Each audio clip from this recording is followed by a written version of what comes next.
I started making plans in 1974. I was 20 years old. That was my first attempt to escape.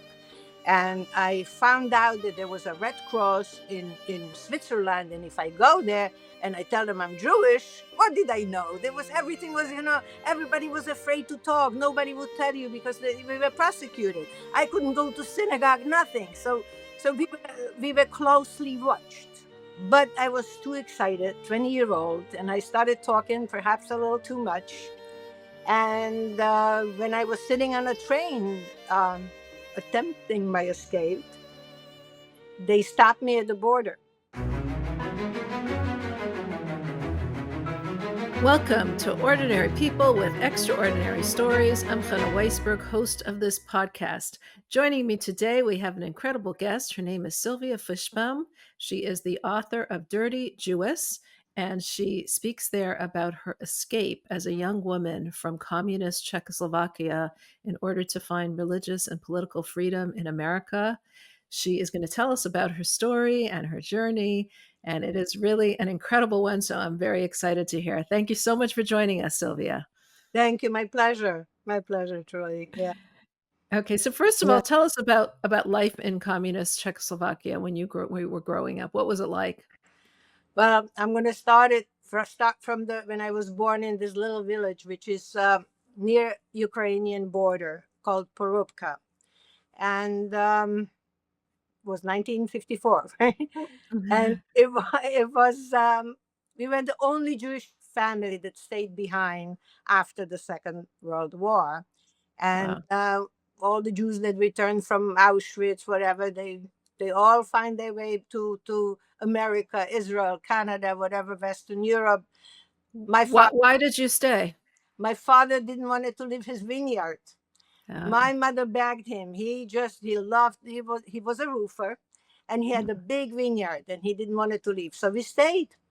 And when the communists came to power and they took his vineyard away, it was too late to leave. So the only place we had to go was in the nearest big town, city, Košice. And that was in 1961. So I started my first grade in Porubka, in the little village. And I have to tell you, when I was about 5 years old, there was an American family who came to visit their relatives in Porubka, and they looked different. Their faces were different. They were smiling. I didn't know anything about what America is. And I remember asking them, what is this America? Where is it? And they just told me, it's far away. It's on the other side. So I diligently started to dig a hole next to our water well. I said, one day I'm going to get there. So, yeah, that was my dream, which I kind of watered it. Yeah. And thank God it became my reality. But it wasn't easy. What was it like growing up in a place that had so few Jews, that had no Jews, really? Yeah. I tell you, they were pointing fingers at us. They were, I was the dirty Jewess, My father was the dirty Jew. The children didn't want to play with me. It was hard. I didn't understand what it is to be Jewish. I really didn't. It was just like a stain on me that I didn't see. And they were looking for the horns. It was hard. It was hard. Did it make you wonder, like, more about your Judaism, or no? No, I was a kid. We had chickens, we had farm. I was too busy with other things, It was when I started understanding, we were already in Košice. So, but I have to tell you, when my book came about in Slovakia, I became an honorary citizen in Porubka. It was like for spreading the good name, they were so proud of me, I put the name on a map, and it was just very nice. And they made, like, the students in the village, they made like a nice program in a school, and all the people in the town, in village hall, it was nice. So I have a whole big thing, and they gave me a pail and shovel. Oh, wow. Yeah, I still have it. Yes. Wow. And even though you write about how bad things were, like how anti-Semitic they were and all that, they were appreciated for what I did, which I truly am touched by. Wow, Yes, interesting. yes, yes. Were there any incidents from your youth that stand out as being called a dirty Jewess or being That was in the elementary school. That was in Košice. I remember one day walking into the classroom, and on a blackboard, throughout the whole board, written Sylvia is Jewish, Židovka. And see, Židovka, Jewish, is really a derogatory word, but this is the only way to describe a Mhm, female Jew, or mhm, mhm, I remember I was gonna I just wanted to disappear. It was like mhm, and I didn't know who did it, and teacher didn't mind finding out who did it. I just left the classroom crying and sobbing. I went home. It was very difficult for me. sure. Yes, What yes. I think ho at that time I was like 10 years old, 9 years old, something like that. Yeah. what so And that happened many times, that they would call me and poke fun of me, spit at me. wow. Yeah. So Some of what the did kids you would want to talk to me. what did being a Jew mean to you then? What was it that being a Jew? Because I know now you know so much about Judaism. You keep Judaism, you Yes, keep yes, Torah and mitzvot. What yes. did it mean then to you? I was embarrassed. I was Mhm, ashamed. mhm, Yeah, which was very hard. Yet it was much easier, in Košice, because we had the Jewish community there. I wasn't there alone. We were not mhm, alone. I mean, me and mhm, my two sisters. There was we had kosher kitchen, we had the shachet, we had the butcher, we had everything there those mhm, days, with mhm. synagogue, shtibel. My father would go every day. Yes, yes, Wow, yeah, interesting. yeah, So I know you're described even from your young age as a rabble riser and a fighter for your Judaism and a very, you know, full of that fiery fire. Can you tell us a little about that personality that you have? it's still there. Yeah, it's still there. I mean, what I did was I did a lot for after the communism collapsed, and I was Mhm, here.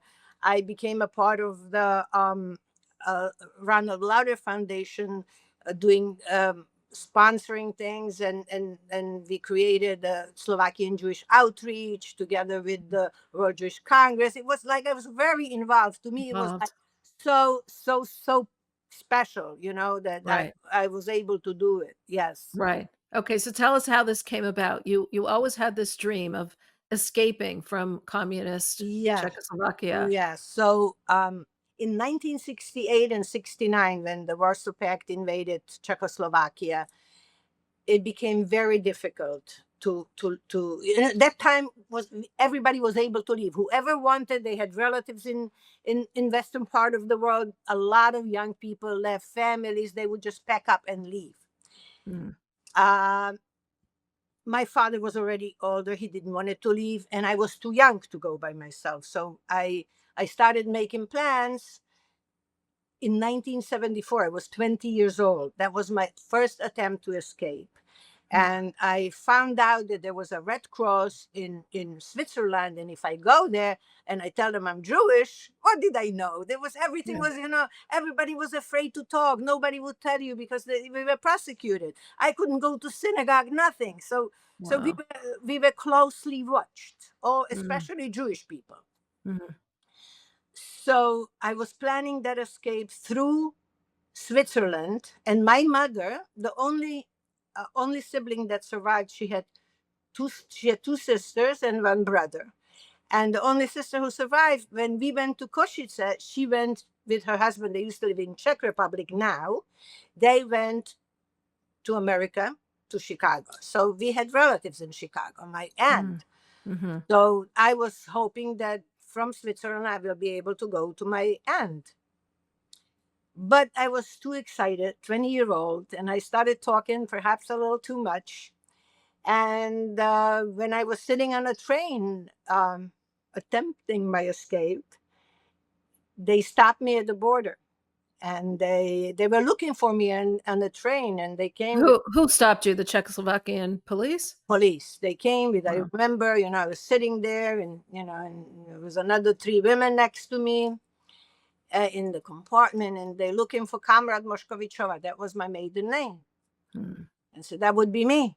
Hmm. And they say, well, we have to find some, we have some things that we need to check yet. You're going to have to come with us. And I remember I just said, what about my belongings? Take everything with. I knew my trip was over. So they took me to the police station. It was like, mind you, I had to take a train from Košice overnight to Prague, wait the whole day in Prague, and then early morning or whatever, I had to take this other train to go through Stuttgart to Zurich. And I was tired, exhausted, not sleeping, hungry. They took me off to the police station and they made me sit there the whole morning. Then they came with my passport in a hand. They said, Kamran Moshkovichova, your trip is not in accordance with the government, with policies of socialist country. You go back home to your parents. Oh, wow. Now, I had no money because they don't allow you to come with, to carry any money with you. And I didn't have other ID. They took away my passport. So somehow I arranged through people that I knew in Prague to get the money to buy a flight to go to Košice. And then they had to delay the flight because I didn't have any ID, between, I told them what happened. It was a nightmare. And I was afraid what's going to be next, what they're going to do to me, what they're going to do to my parents, what they're going to do to my sisters. Luckily, it wasn't so bad. It wasn't so bad. I was able to get my job back and, but I went back to the drawing board. It was like You didn't give up. I didn't give up. That's it. I said, now this prison with the invisible bars is not going to stop me. And I was planning and what did your family think about it? What did your parents think about it? They were both Holocaust survivors. They must have had. Yes. My mother survived Auschwitz. My father forced labor camps in Hungary. They told me, just take it out of your head and just find yourself somebody here, because I have to, as a third daughter, right? I was the youngest one. My oldest daughter, I remember, I have to tell you that she was going to get married with somebody who wasn't Jewish in the beginning. Like, she was in love. She was 19 years old. Your sister, your older sister. My older sister. And my parents, his family came. I remember that scene in the kitchen. His family with him came to talk to my parents, like, my son wants to marry your daughter. If not, he's going to take his life. They started threatening, and my father said no. If my daughter will marry, we'll set Shiva for her. And that was it. So they didn't get married, and then she did marry a Jewish man. And my other sister also, she got married to a Jewish man that he knew from the synagogue. We would have like real community at that time, even though it was forbidden to do it, but we still kept, we still kept together for the high holidays and such. And I was just, no, there is nobody here for me. Yeah, no, and I was just very, very gutsy, and I said, I'm not giving up. I'm not giving up. And I was plotting the escape, and the way I was sewing. I learned how to sew since I was 14 years old. So I was making extra money, and just finding my way around so I can prove them. If I apply again for, trying to get out from this country, that I wasn't even able to go to Hungary when they took my passport away, but really, I was able to, what, over there you have to smear the right people. Right. So I knew I was famous for making very nice pair of pants, and I made nice pair of pants to people that they were able to help me and give me my passport back. Oh, wow. Yes. Wow. So you bribed them to get it through your making, through your sewing. Wow. Yes. So I was able to go and buy fabrics that were, it's like, you have to understand, I was very much into fashion. How I look, like all the young girls, they are here, they're everywhere. But, if you have certain fabrics over there in Slovakia, everybody can buy it. It's the same fabric. So no matter what design you make, it's still the same dress. Right. That And is you a were pattern. Yes. right. So I used to go to Hungary, to Poland, to Ukraine. So you were allowed out of the country even after? Only in Only those countries, only only those. Czechoslovakia. Yes. Right. So Interesting. yes, but to go to Yugoslavia, they wouldn't let me. Uh-huh. No, Uh-huh. even with my passport. No, and Right. everything had to be. They had like like the part of the Communist Party. They had like a department. They were like. Uh, they were going over your case. If they let you have it, let you go. And I knew I wasn't allowed. So Right. I wouldn't even apply. But then I was able to, I had so much money with doing all my smuggling and sewing. I made so much money that I was able to buy myself an apartment. And mind you, it was so difficult. There were young couples, they would get married and they would share an apartment, a room in their parents' house. It was like Wow. shortage of apartments. So here I was, a 22-year-old, I had my 23, I had my own apartment. That was like a huge deal. Sure. Wow. Yeah. And so when I in 1979, when I applied to go to a trip with the travel agency, it was like a group trip with the agency called Tatra Tour. I think they're not there, but they were there for a long time. To Italy, to Italian Riviera in Rimini for 2 weeks, June 1st, 1979. Hmm. And in the meantime, like what happened on one of my trips to Ukraine, but you had to write in the custom documents, what you're carrying, what you have. Like I remember I had this beautiful shirling coat that my mother got me for my birthday, and it was in the middle of the winter when I went with a bag of things that I sewed, and I had friends from the camp that they're from Ukraine, and we were meeting in Uzhhorod, and I would give it to them and they would sell it and they would give me money. And then I would come back and I would change the ruble for crowns. So this was Hmm. I would wake up 4 o'clock in the morning, take a bus, take a Wow. bus, go to Ukraine. I mean, I remember those days. It was like, dark and I'm like with a big bag. But that Wow. that that's how I did it, and I was making jeans and cutting labels from the American shirts and putting them, they were selling like hotcakes, from Sure. sweaters Sure. from America, from whatever, and that people would send us, my aunt and later cousin. So uh, at one of the trips, someone stole my shirling coat when we were sitting in a restaurant there. And there I was, cold, sitting on that bus, and we come to the border, and I had to tell them, that what happened. So they put me in a police over there. I was waiting in that special room, and there was a family. They had more bags than I ever saw before, and we started talking. They were moving. That was a Jewish family. They were moving to America. And Hmm. my jaw dropped, and I said, because how, what? And we started talking. I spoke, I had to learn Russian in school. That was like one of the languages that were Hmm. required. So we speak, and I told them, I'm also Jewish. Я тоже еврейка. And they opened up to me. They told me there is a highest. All of a sudden, I was warm. I was not missing my Wow. coat. I got the information that opened up my eyes. There is highest, and you go there. They in Vienna, they in Rome. I didn't know in Vienna, but they told me they're going to Rome. I said, Right. that's it. Now I So know where I'm.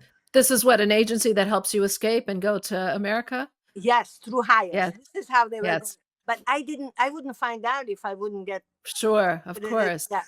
So then it was all in hiding. So I knew I'm going to Rome. I started doing everything. So I got to go to Italy. I have to learn Italian now. So I was Mm. learning from, I like the listening to the music, and I had a dictionary, and I would translate the words and this and that. So at least like a couple of words I can learn, because if I would go to school that they teach you the language, you already become a suspect. Right. Everybody who was Wow. learning English or other language, Spanish, whatever, oh, why are you learning that? Mm. Hmm. So I learned by myself Italian. So I spoke a little bit, not well, but I could get by. And getting ready, I had the apartment, and I applied for the visa to go with that group to Rimini. It was denied. They claimed that I sent the application past due.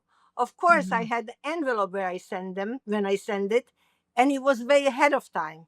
But they had a different calendar for different people. Right. And I was not buying it. So I went and I bought an expensive bottle of cognac. There was a special store that you can buy for dollars. They change into like bonds. So for those bonds, I could buy the whatever they had, clothing. They had a lot of things. So I bought a cognac and I went to the director of the chief of the office. And the secretary immediately, well, you have an appointment? And I lied. I said, yes, I do. I said, if she would throw me out, I would go up the window. I You were so determined. I was as good as dead. I knew there was no life for me there anymore. Right. Wow. So yes, I just couldn't take it. It was like, I can't even describe, even the thought of it makes me sick now. So she saw the bottle and said, okay, you can go. And I introduced myself, I gave him the bottle, and he pulled out a file cabinet. They had a file on me over there. Oh, okay. Comrade Moshkovich, sure, what is this? You wanted to leave? It was 5 years ago. I said, no, that's not true. I said, you don't want to let me go now because I'm Jewish. And that was like something that you cannot even say. They don't differentiate. There is no religion there. We all communists. Yeah. So I was determined. Then I told him I have my own apartment. I really had everything a young girl could have at the age of 25. I said, I'm fine. I even made up I had a boyfriend and I was going to marry him. That was my girlfriend's brother. He didn't know about it. just so I, right. Just to convince him that you weren't planning on leaving, right? Exactly. Yes. And even at work, sometime when he didn't even live in Košice. He lived in a different, so he would come and visit me at work when he was there. So I said, that's the guy, And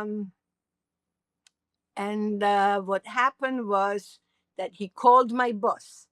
The chief of the office called my boss, and she liked me. I was a very good worker. I worked in a health department of the city because I studied pharmacy. So I worked in the health department, hygiene, and she liked me. And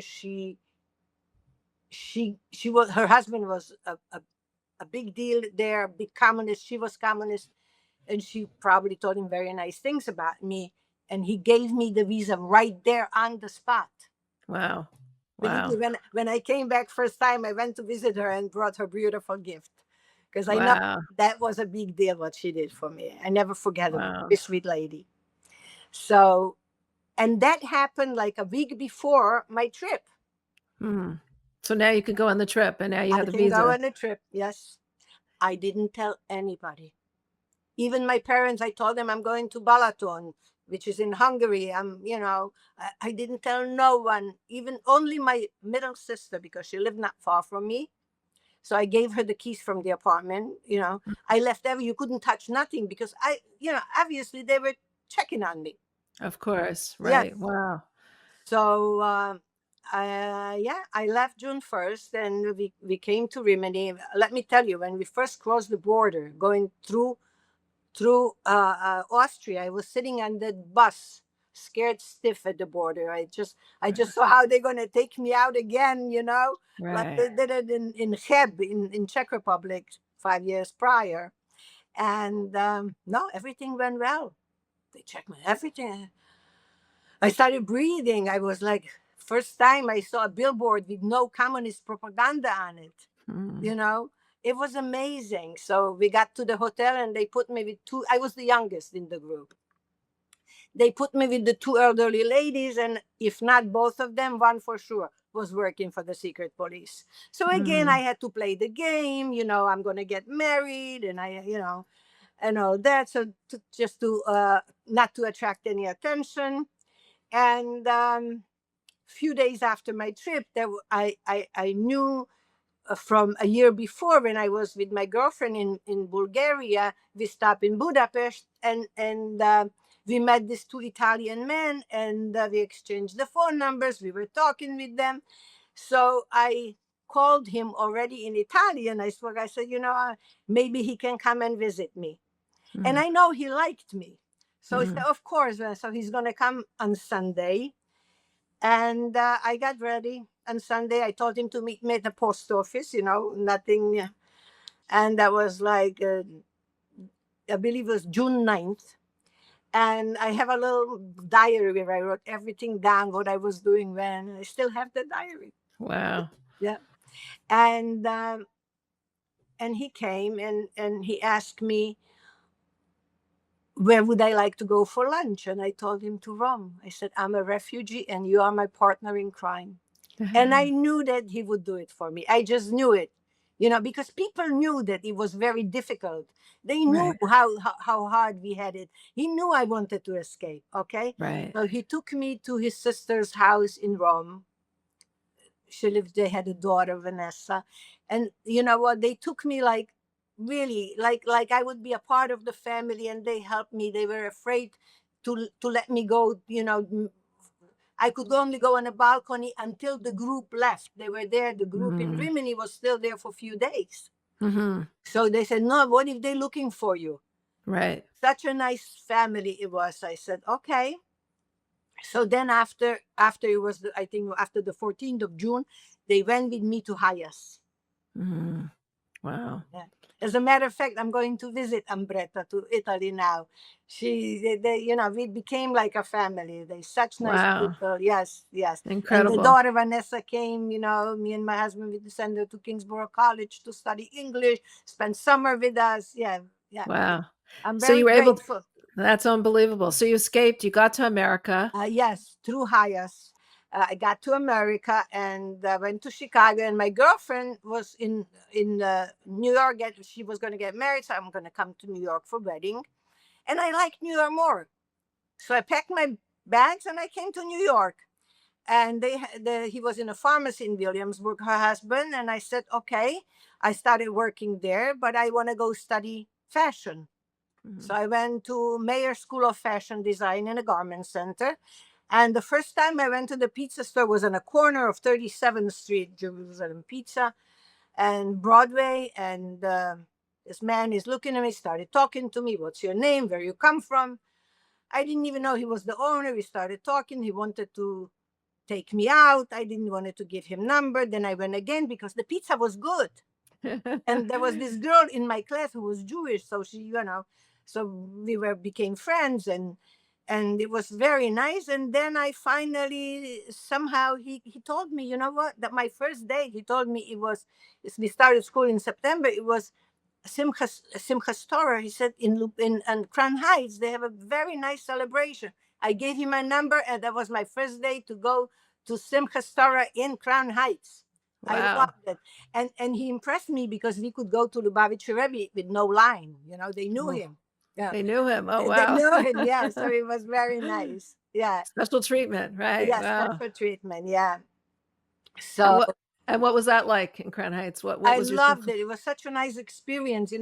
I started being proud of being Jewish when I first came to Chicago, like the way they, it was wonderful. Yes, yes. And we got married in 1981. We had 2 sons. And when they were 4 and 5 years old, my husband got sick. He started having heart issues. And unfortunately, nothing lasts forever. In 2000, we lost him way too soon. Way too soon. So sorry. My 2 sons were 14 and 15. And our honeymoon, we went to Israel. And that was in 1981. And the first time I visited the Yad Vashem Museum. And when I all of a sudden I see there is a drawing of my art teacher when I was a kid in Košice. He was a dwarf, and his name is Ludovic Feld. So I started telling him about him, how we used to poke fun of him. He was the only dwarf that I've ever seen, or anyone else. And he was portraying the ghetto in Košice, and SS peeking over his shoulder, he himself sitting on a little stool. And I didn't even know those days that there was a ghetto in Košice. It was a brick factory. That's what I knew. And I remember walking with him there to the brick factory, children poking fun, and he would throw candies to them. So we decided one day when we go to Košice, we're going to go visit him. We're going to visit Ludovic Feld. And this happened in 1987. And we visited Ludovic Feld. Were you scared to go back to your I was hometown? an American citizen with the two Right. children, and it was still communist. And I had to go to the police to announce myself. They had to, and I'm sure we were followed. Right. Okay. Yeah, we were followed everywhere we went. Right. So no, I know some people who go back, like, they're scared, even though they don't have reason to be scared, but you're scared just because of this was your childhood fear. Yes, right? Yes, I was scared. Yes, that's true. But being that I was American citizen, I became, in Italy, I became already, they gave me the visa as political refugee. So I was good from the day one when I entered the United States. So right. I So you wasn't. went back? It was the fulfilling of my dreams. And yes. So you went back and you were able to see him? You were able We to were see able this to Feld? see him. Yes. And what happened? And we wanted to get some of his paintings. He didn't have anything, but then I started collecting it, buying it from people from the stores. I understand also he was in the Holocaust. He was he in was Mengele's personal artist. Wow. In Auschwitz, and he was experimented on. He was housed with children, with Mengele's twins. And it was just, I found out everything afterwards. I didn't know all that, as a kid. I remember, it was just like when I would leave something on a plate, my mother would say, "Oh, if I only would have that in lager." What did I know? Only after I got married, my husband was like, why nobody, why there is no gallery with his stuff? Why nobody does? He wished somebody would do something for an artist of such historical value and that he was. And so what happened after my husband passed away, I decided I will be that somebody who will do something. Yes. Wow. Yes. And that's how it started. I had all the art from he drew, and he did everything from his memory. And as he was saying, there is a film from 1979, and I was filming him also, but unfortunately I can't find that film. But he was telling like he had to draw Mengele's portraits and other SS that were there just about on a daily basis. He knew how to draw Mengele with his eyes closed. But as a revenge, he would never draw his portrait again. Wow. So yeah, that was a very, very, and so I remember in 2012, I made the first exhibit of his artwork here in Glen Cove. There is a Holocaust Museum of Intolerance Center here in Long Island, and it was amazing.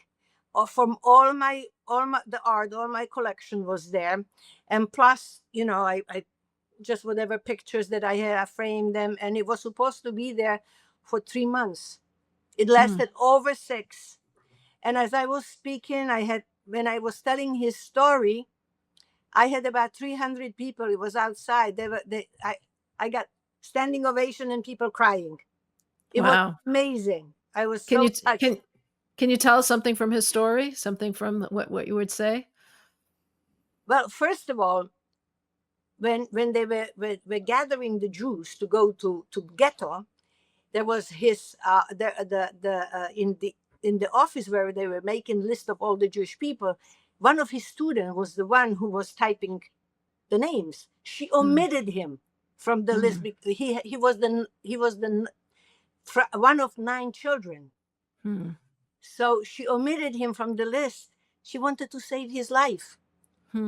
So Everybody went from, his brothers, his sisters, and he stayed behind. He couldn't bear it. He took his belongings, put them in the little knapsack, and went to the brick factory to take Ladjar, knock on the door. He wanted to be with his family. Wow. Wow. Yes. And when he was, yes, so that was like, yeah. And also, before that, just to be an artist and an acknowledged artist among the artist community, because he was a dwarf. He was barely 4 feet in height. Hmm. And he it was too much to bear to be a Jew and to be a dwarf. So he Right. somehow converted himself to be a Christian, or what, I don't know, Catholic or whatever. But it was just like a picture drama, because when I describe also in a book, he became a friend with someone. His name is Kalman Baran. In He was one of the twins in the barracks, in twin barracks in Auschwitz. Before I wrote the book, I went to visit him in Israel, and he told me, it was. I wanted to know. It was just like a picture drama. And Hmm. after Auschwitz, he just became full blown Jew. So that's it. Wow. Yes, Wow. but he was. Wow. They never accepted him as non Jew. He was. That's how it is over there. It was Right. very difficult to be Jewish. So Right. I tell you, after what I did, well, no. So he there was, I remember, there was a little knife that was displayed in Heritage Museum here in New York, that he threw to someone to be able to cut the bread, or what, when he would get the little fish knife, and they displayed it in the museum, and it was just a very nice story. But he was, one time they were going to kill him there, and someone just done as a scream, he belongs to Mengele. So Hmm. his life was spared many times Right. Wow. during his and not only that, he was drawing the portraits of the children there. And there was one 2-year old who wrote a book. I don't know how much time I have. I would show you things. You have some time. You have some time. You Yeah, could show us. Yep. yeah. There was this little Peter Greenfeld. They called him Peppy Chick, and Feld took him as his child. He was, there's a famous picture of Feld that wait, let me see, is in a book.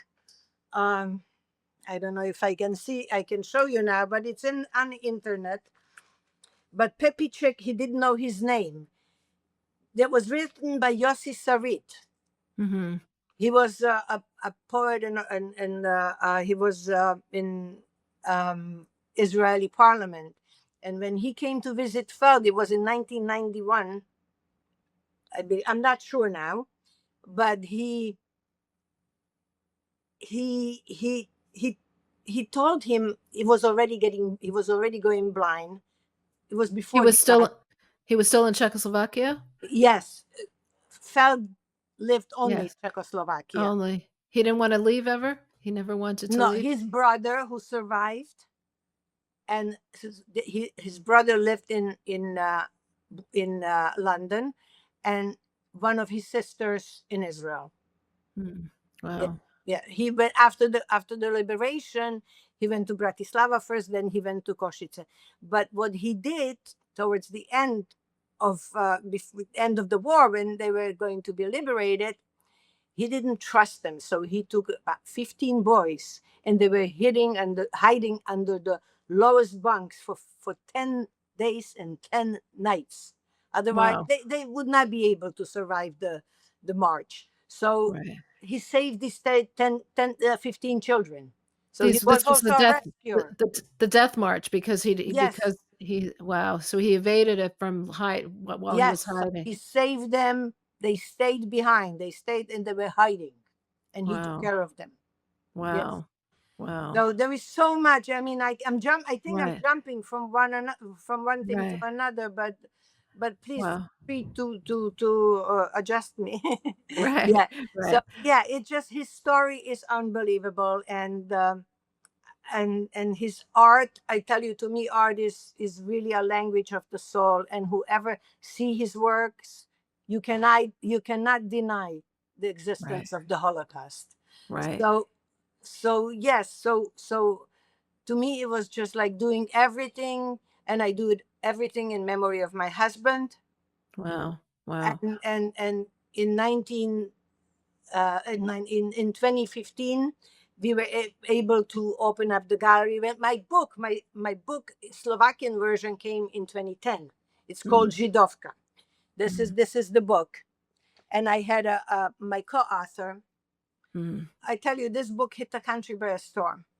It was like the first time somebody would put you know it's like a dirty Jewess. It took me 2 years to adapt this title. Right. It was like, because the Wow. Jewess, if you only put Jewess, it's nice. It's like Right. going to Sure. Bloomingdale's, right? Like, Sure. yeah. So yeah, so So why do you think your book did so well in Czechoslovakia? Why did it take the country by storm? because I was able to open up that uncover the veil of mystery behind the Judaism Mm, from a mhm. very simple point of view. Just Everybody they learned about Judaism from right. here in such a way that they can identify, that they Ah, can understand. It's like, let me tell you, I was so eager to read all the reviews from the book. I was, it was number one from 25,000 copies in the first year. wow. Wow. Here is the second edition already. Not many books can do that. Right. And Andrea became a writer of the year. Who's Andrea? My Your co-author, co-author? co-author, Mm, yes. She moved back to Slovakia, and she's a young non-Jewish author, wonderful. And I liked, very simple way we described. This is how I was telling her. We were doing it together. She lived right. in New York at the time. And when the book came about, let me tell you, I wanted to put first book on the Khatam Sofer Metzavah. The Mm, TV crew followed us. It was on a mm, prime time TV news. No launching of the book had a TV shot. It was amazing. And like I'm going the reviews, it was amazing when I was reading the one that I always mention is this young mother who would say to her children, "Don't be stingy as a Jew," while they were dividing candies among them. mm. She wrote, after reading your book, I would never say them Wow. again. Wow. So you So really taught people about anti-Semitism. Yes. yes, this is what it is. Like, hey, Right. you know, Right. yeah, This is what a Jew is. yes, Unbelievable. and Tell yeah, go ahead. tell me about your family. Did they come back to America? Your parents or your Yes, luckily sisters? for my thank Hashem and my husband, we my parents were able to come to my wedding. We had a beautiful wedding. Wow. Then I invited my sister to come for visit, and then they came. I brought my niece in 1988. It was already 88 was already 89 was the Velvet Revolution, where the communism collapsed together with the Berlin Wall. But we were able to bring them here. Yeah, yeah, yeah. Wow. My, And my tell right. Wow, that's beautiful. And tell me about your children, about your sons. my sons, they used to make fun of me. My mother's entertainment is Holocaust. Right.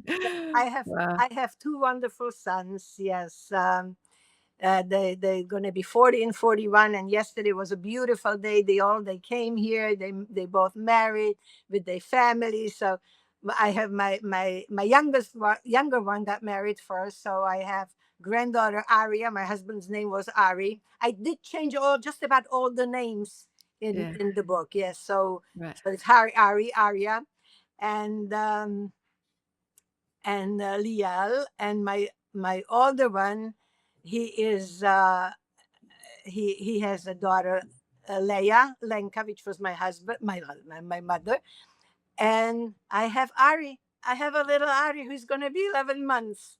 Wow, beautiful. Yes, so it was so nice, so nice. So yeah, Beautiful. yeah, yeah, yeah. So what would you like our listeners who are listening to you? What message would you like to tell them? And what was really the message of your book? What did you want people to know from your book? What I would want, just follow your heart. Follow your heart, and just have faith. Have faith and don't give up. Don't ever give up. I tell you this story. There was a very fascinating, when I went one time when I went back to Slovakia after the book. I was with my friend Timka. We were sitting in a restaurant. We went for coffee, and I see there is a family. There is a family there sitting with a little girl celebrating her birthday, and her name is Sophia. She stands up on a chair, and the grandparents are clapping and singing in English happy birthdays already. It was after, they already not communist. Was so nice. And as I was leaving, I go, Sophia, I said, you're 5 years old. This is when I was digging the hole coming, in Porupka. I said, what do you want to be when you grow up? And she says, I want to be a teacher. I said, and don't ever give up. You can be whatever you want to be. And I said, you know what? And when I was your age, I had a dream to go to America, and I did it. And my name, and I wrote a book about it, and my name is Sophia in that book, just like yours. Wow. And her mother started like, what? Are you the Zidovka? Are you the It was so nice. I was reading your book when I was pregnant, and I named her after you. Wow. So I thought it was so poignant. That's So unbelievable. Wow. Yes. So people were touched by me opening up. It's like everyone, most of the people I know were embarrassed to even say they Žid or Židovka. It just doesn't sound good. Right. And now it's different. The anti-Semitism is and will be. But what we can do, like what I do now with the gallery, with Yana Tesherova, she was a professor over there in Košice. She's the curator of the gallery. She's teaching school children. They come from camps. They come from all over the world. They teach them what it is to be Jewish. We don't want the history to repeat itself. And I'm not the historian, but I'm doing it because of that. I do not want the Holocaust to repeat itself again. And she says, like these young people, non-Jewish, they listening, they want to know, they're eager to learn. So this establishment, the gallery of Ludovic Feld and Cultural Center, is teaching them that.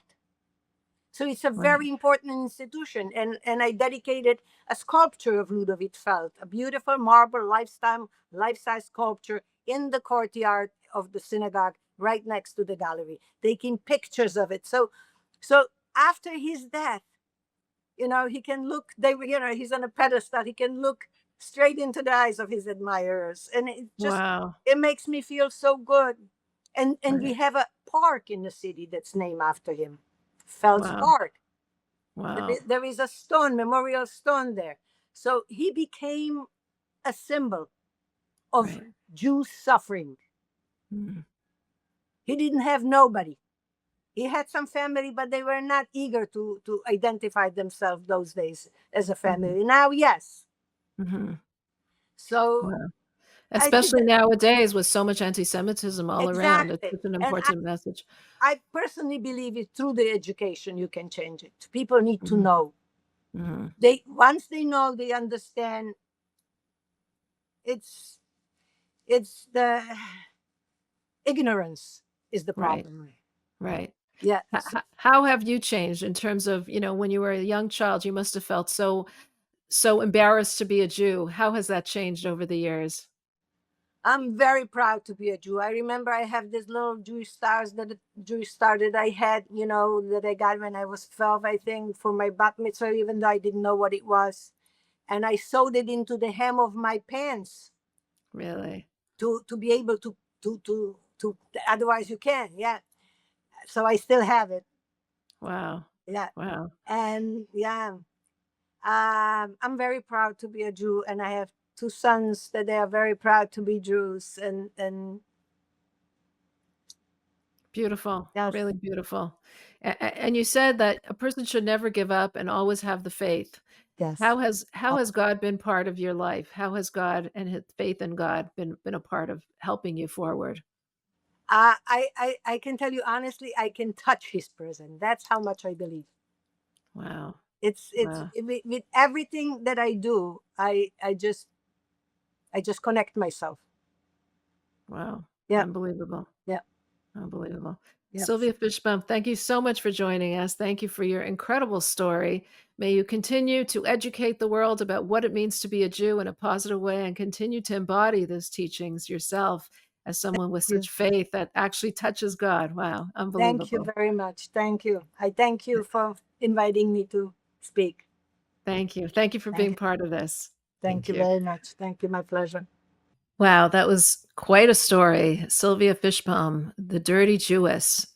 It's, I guess, so important, especially nowadays, to have that, to hear about her stories, to hear about the story that she went through, how she tried so hard to get out of communist Czechoslovakia, how she felt about being a Jew in those times, how she feels about it now. Incredible how she said how she just can touch God. He's so close to her. Her faith in him is so strong.